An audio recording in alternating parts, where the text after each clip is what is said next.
Hello viewers. एक area की problem मैं शेयर कर रहा हूँ आप लोगों के साथ। तो मैं ये प्रॉब्लम आपको ज़रा समझा रहा हूँ। तो हमारे पास एक रेक्टेंगल है A B C D. A B C D एक रेक्टेंगल है और उस पे हमने वर्टेक्स ए से साइड बी सी पर एक लाइन ड्रॉ की ए पी, या यूँ कह लीजिए कि हमने बी सी के ऊपर एक पॉइंट लिया P such that BP is 3 centimetres. हमने A को P से ज्वाइन किया और एक स्क्वायर बनाया साइड AP के ऊपर। तो हमने एक स्क्वायर बनाया है, फॉर्म किया है विद साइड AP। तो ये डायग्राम है और हमारी जो प्रॉब्लम है वो है to find the area, to find the area of the shaded region, of the shaded region. तो ये जो शेडेड रीजन है रेड कलर से जिसे मैंने दिखाया है उसका एरिया आपको निकालना है। तो हर बार की तरह मैं यही कहूँगा स्टूडेंट्स को, व्यूअर्स को, कि वो इस वीडियो को थोड़ी देर के लिए पॉज करके इस प्रॉब्लम पे सोचें। थोड़ी देर के लिए क्या पॉज करना है, चाहे पूरा दिन इस पर टाइम लगाएं, आइडिया जनरेट करें कि कैसे हम ये एरिया निकाल सकते हैं। तो try to generate the area, try to generate the idea how to solve this problem, और मैं इसका सोल्यूशन शेयर कर रहा हूँ। तो किस तरह से हम इसको करेंगे, तो इस पॉइंट को हम ई कह देते हैं। तो आइए ज़रा इस प्रॉब्लम को देखें। हमने ना ये शेडेड रीजन निकालना है, रेड एरिया जो मैंने रेड कलर से शेड किया, तो ये एरिया हमने निकालना है। तो कैसे निकाल सकते हैं?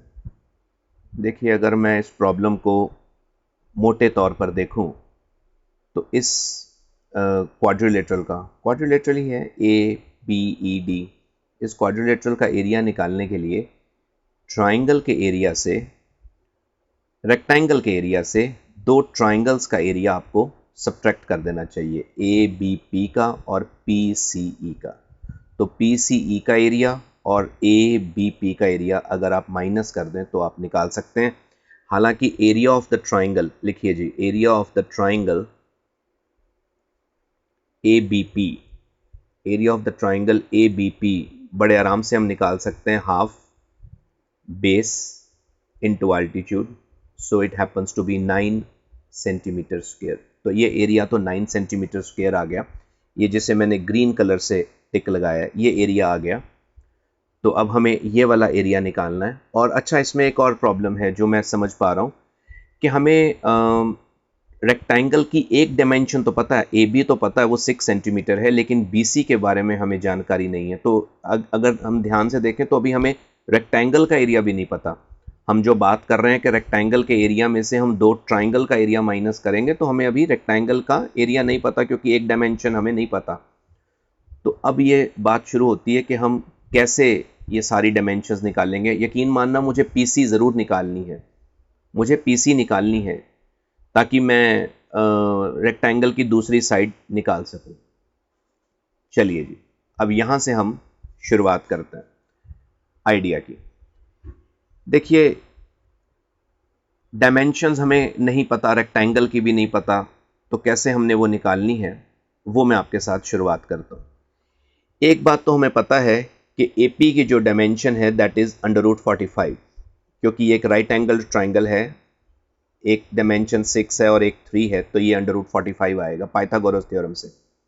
36 + 9 √45। तो अगर ये √45 है तो ये डायमेंशन भी √45 है। आई थिंक ये डायमेंशन पी क्यू भी √45 है और ये भी √45 है, ये स्क्वायर है। तो ये डायमेंशन आपकी, मैं लेबल नहीं कर रहा उसको ताकि फिर वो पी क्यू √45 है, नॉट पी ई, तो मैं उसको लेबल नहीं कर रहा ताकि कंफ्यूजन ना हो। अच्छा, अब बाकी की डायमेंशंस कैसे निकलेंगी? सिमिलर ट्राइंगल से निकलेंगी। यहां सिमिलैरिटी का कॉन्सेप्ट लगेगा। लेट अस अज्यूम कि ये जो हमारा एक्यूट एंगल ट्राइंगल है A P B, it is right angle at B. इसका एक एक्यूट एंगल अगर आप अल्फा मान लें और दूसरा एक्यूट एंगल अगर आप बीटा मान लें, तो alpha beta they are complementary angles, their sum is 90। So alpha plus beta जो है वो 90 डिग्री है, ये हमें यहाँ पर क्लियर हो रहा है। अच्छा, अब यहाँ आइए, ये स्क्वायर है तो ये एंगल 90 है, क्या कहेंगे ये कितना होगा? बस यहीं से बात शुरू होती है कि angle BPC it's a straight angle, BPC एक स्ट्रेट एंगल है, तो मेरे ख्याल से बाकी के जो दो एंगल्स हैं उनका सम भी 90 होगा। तो अगर ये बीटा है तो ये 90 माइनस बीटा यानी कि ये अल्फ़ा होगा। तो ये स्ट्रेट एंगल के कॉन्सेप्ट से मैं ये कह सकता हूँ ये एंगल अल्फ़ा होगा। और अगर ये एंगल अल्फ़ा है, ये 90 है, तो ये डेफिनेटली बीटा होगा। अल्फ़ा और बीटा उनका सम 90 है। तो अगर ये एंगल बीटा है तो ये एंगल भी आपका बीटा होगा, वर्टिकली ऑपोजिट एंगल। और अगर ये बीटा है तो ये अल्फ़ा होगा। तो अगर ये एंगल अल्फ़ा है तो ये एंगल आई थिंक बीटा होगा। फिर वही बात, R D and Q, R D Q it's a straight angle, तो इन तीनों का सम 180 होगा। तो अगर ये बीटा है तो ये अल्फ़ा होगा। दैट्स ग्रेट, ये सही हो गया। तो एक बात जो शायद हमने ऑब्जर्व ना की हो, तो ये बात सामने आती है कि इसमें, इस डायग्राम में 4 ट्राइंगल्स हैं और वो चारों ही इक्वी एंगुलर ट्राइंगल्स हैं। चारों ट्राइंगल्स जिनकी मैं बात कर रहा हूं आपको दिख रहे होंगे, दो पे मैंने ग्रीन मार्क लगा रखा, मैं दो पे पर्पल मार्क लगा देता हूं। इन ट्राइंगल्स की मैं बात कर रहा हूं। ये चारों के चारों ट्राइंगल्स जो यहां पर हैं ये इक्वी एंगुलर हैं। They all are right angles triangle and acute angles are alpha and beta. तो ये सिमिलर ट्राइंगल्स हैं। तो अगर सिमिलर ट्राइंगल्स हैं तो अगर हमें एक की डायमेंशंस पता है तो हम दूसरे की निकाल सकते हैं। That's the best part. तो अब यही बात मैं यहां करने जा रहा हूं। मैं ट्राइंगल ADR के बारे में बात करने जा रहा हूं। हाँ, इन ट्राइंगल ADR लिखिए जी। इन ट्राइंगल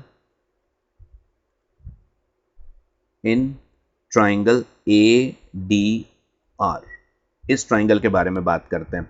तो ये जो ट्राइंगल है, इन ट्राइंगल, चलिए ठीक है, ट्राइंगल ADR मैं ये नहीं कहना चाह रहा था, मैं ये कहना चाह रहा था कि triangle ADR is similar to, ADR is similar to APB, triangle APB। अच्छा, तो ये दोनों सिमिलर तो है ही हैं, ये तो हमने देख ही लिया। तो फिर उससे ज़रा कॉरस्पॉन्डिंग साइड्स को ज़रा प्रोपोर्शनेट कीजिए। तो ज़रा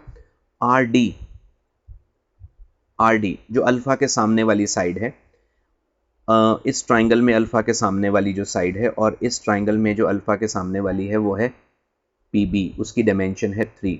सो RD upon 3 it is equal to √45। बीटा के सामने है √45, तो यहाँ बीटा के सामने है 6। It is equal to hypotenuse, it is equal to AD and the hypotenuse is √45. So point to be noted, ये सिमिलर ट्राइंगल से मैं इन दोनों ट्राइंगल्स में जब ये लगाता हूँ तो मेरे पास ये रिजल्ट आता है, कॉरस्पॉन्डिंग साइड। तो इसमें अल्फ़ा के सामने √45 और इधर 3, अल्फ़ा के सामने RD, अल्फ़ा के सामने RD और ये 3 √45, ये बीटा के कॉरस्पॉन्डिंग साइड √45 अपॉन 6 और हाइपोटेन्यूज AD अपॉन √45। बहुत बढ़िया। तो मैं आखिरी दो रेशियोज को अगर कंपेयर करूं तो मैं कह सकता हूं AD is equal to 45 upon 6। So अगर आप 45 अपॉन 6 कैंसिल करते हैं 3 पे, तो 15 3 पे upon 2, it is 7.5। So AD is 7.5। तो अगर AD 7.5 है तो हमें सब समझ में आता है कि ये डायमेंशन आपकी 7.5 है, opposite sides of a rectangle. तो अगर ये 3 है तो ये 3 अगर माइनस कर दें तो ये 4.5 यानी कि 9/2 है। जी हाँ, ये देखिए ना, हमें AD की डायमेंशन मिल गई। तो AD है 7.5 सेंटीमीटर्स। तो अगर AD 7.5 है तो BC भी तो 7.5 होगा, ये रेक्टेंगल ही तो है, ऑपोजिट साइड्स। तो अगर ये टोटल 7.5 है और PB 3 है तो ये 9/2 हो गया। तो अगर ये 9/2 हो गया तो अब बाकी की डायमेंशन मैं निकाल सकता हूँ। चलिए, इस ट्राइंगल का और इस ट्राइंगल का सिमिलैरिटी निकालिए। अल्फ़ा के सामने, इस ट्राइंगल में अल्फ़ा के सामने है साइड EC, अल्फ़ा के सामने है EC और इधर अल्फ़ा के सामने है डायमेंशन 3, सही है। और बीटा के अल्फ़ा के सामने 3 और बीटा के सामने है, इधर बीटा के सामने है 9/2 और इधर बीटा के सामने है 6 और इधर 90 के सामने है PE और इधर √45। तो मैं इन दोनों रेशियोज़ को कंपेयर करता हूँ। सिमिलैरिटी से मैंने रेशियो तो लिख दी, अब मैं अगर इसको कंपेयर करूँ तो मैं कह सकता हूँ your EC is equal to 9/2 into 3/6, so it happens to be 9/4। तो EC की वैल्यू 9/4 आ रही है, तो ये डायमेंशन आपकी आती है 9/4। तो मेरे ख्याल से अब आप ये एरिया भी निकाल सकते हैं, area of the triangle PEC। जी, area of the triangle PE and C, it is half base into altitude 9/4 into 9/2,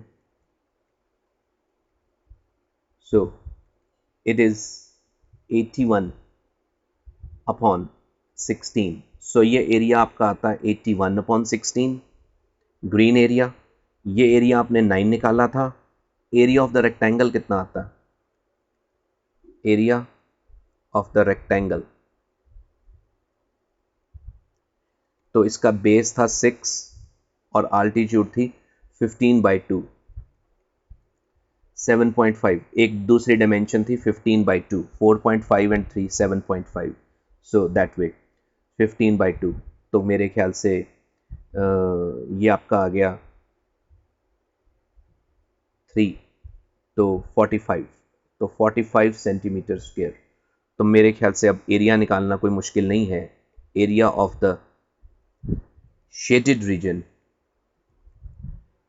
reason that is area 45 minus एक ट्राइंगल, जो आप ट्राइंगल आपका छोटे वाला APB, हाँ उसका एरिया 9 था, -9 एंड माइनस ऑफ 81/16। तो जब आप इसे सॉल्व करते हैं इट इज़ 36 माइनस 81/16। तो आप प्लीज़ इसे आंसर अपना सिंप्लीफाई कर लीजिए, तो ये आपका आंसर आ जाता है। This is the area of this triangle. तो ये सिमिलर ट्राइंगल्स पर आधारित था और बढ़िया क्वेश्चन, मुझे उम्मीद है आपको अच्छा लगा होगा। Thanks for listening patiently. Thank you so much. Please share this video